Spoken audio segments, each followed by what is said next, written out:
till 2 a.m. or whatever. And that really is what Pokemon caters to. So in that sense, it does kind of help.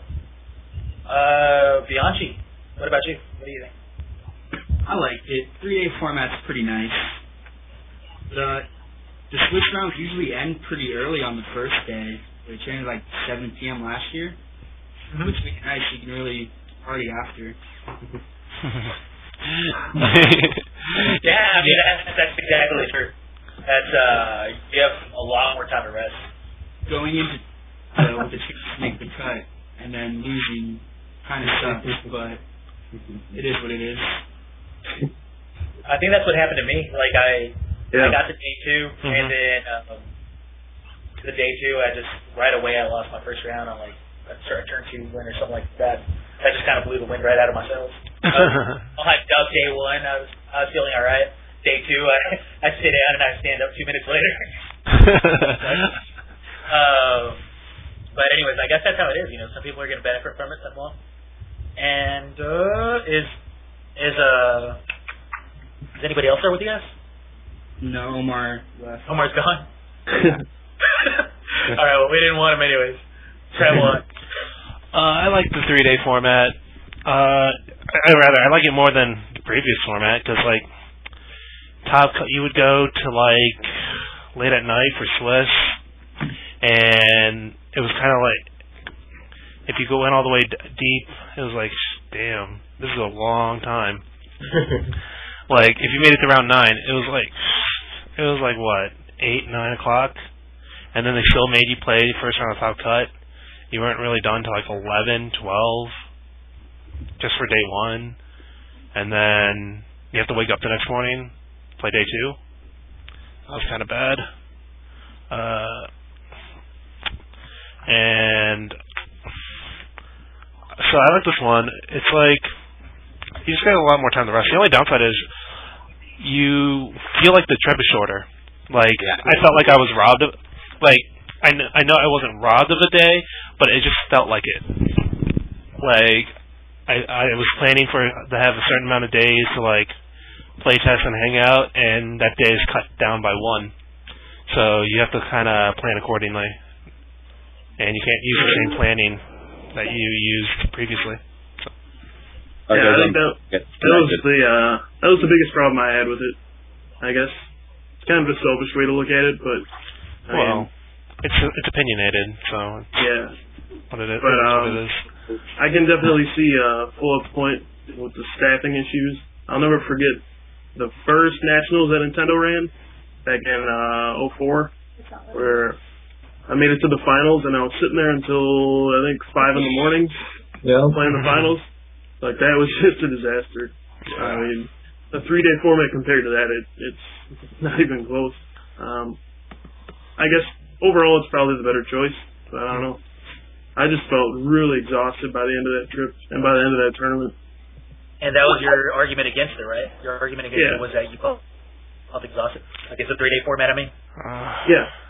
So either way, you're going to be exhausted. I guess that's what we're getting at. Wow, we have full up, but the other two aren't working. Krim, you did something with your camera. Yeah, that's fine. We'll work on it right now. Anyways, Drew? Yeah, I think I like the 3-day event. It sounds like everyone else likes it. As it goes forward, I think we'll all adjust to it. Maybe come a day earlier so we can hang out more. Nice pick, Krim. I'd like to see more Swiss rounds, actually, and a smaller top cut, because the top cut is getting astronomically huge. We're playing like, what was it last year, like 120 something? You had to do like 7 rounds top cut to win. That's just so much. But at the same time, the top cut's 2 out of 3, so that's better in one way, but it's still single elimination, which is rough. I don't know. There's definitely trade-offs. Yeah, it feels like a crapshoot. If you think top cut, it's like, hey, you succeeded in this one tournament. Now go play another that's single elimination. It's just as long. Yeah, it's like you have a Swiss tournament, and then you have this long top cut that takes forever. I don't like giant top cuts. Yeah, the top cut's really the grind too. At least it was for me. Yeah, there's definitely a lot of thought involved. especially in 2 out of 3 when you're adjusting to your opponent. Yeah, I think honestly, it's pretty hard. Like when I played, the getting in the top cut was you had to have some pretty bad luck to lose enough games to not make like a top 132, for example. But once you get in a top cut, like it comes down to like you get one bad matchup, couple bad hands. Like it really, like you could go undefeated in Swiss and then take one bad matchup in the top cut and be done with it. With the longer Swiss rounds, less top cut, then if you go in at say 11-0, if we did have, let's say, 11 Swiss rounds and then lost in top 132, then you're done. If you just expanded the Swiss rounds to like 15, then you're just 11-1, and you still have a very good shot of making it in that top 8. Like for Magic, you have, I think, X2, X3 would be the cutoff point. Magic has draws, so it kind of messes with the math a bit. But like, you could take a couple more losses that way. It gives you a little more room for error. Yeah. Now, granted, you'd have to go 14-1 to be able to stay to your thing. Now, it's a lot harder that way, but at the end of the day, I do prefer to have a much shorter top cut. I think 128 is way I think Pokemon made a stance that they want it to be a perfect Swiss. Like, that's their stance on the subject, so unless they change their policy, it's not going to happen. My opinion's really simple. I think that as long as we can get it to where we can have a top 32 cut and not top 64, not top 128, and maybe add a couple of rounds if we have to, whatever. If we have a nice, solid top 32 cut, I think that would be a perfect U.S. Nationals. 32 is big enough so that you can have a couple of losses and still be able to make top 32. And at that point, it doesn't become that much of a crapshoot. Like, having to win 2 less rounds in top cut is actually huge. Mm-hmm. I'd like to see top, like, if we're going to do the 2 pods, then maybe you could go away with the top 64 where you can merge the pods together. But I don't like the idea that we're getting, like, 64 players in from each pod.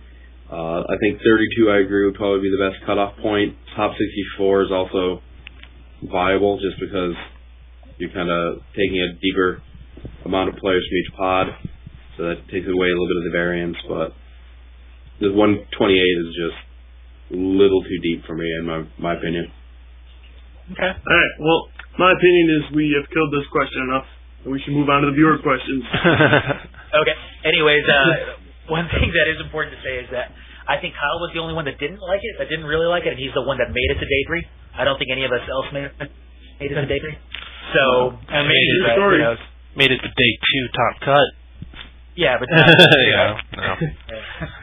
Irrelevant. Anyways, we're going to start the viewer questions. We have a couple lined up already, but please ask them on Twitter and Facebook. Facebook is the Top Cuts Facebook page, and we'll make sure to get to them. And again, whoever has the best question, we'll decide it, and we will have you guys, if you guys want to, play against Kyle on the stream, and you guys get to choose the matchup. So it sounds kind of cool. You guys get a little bit of fun out of it.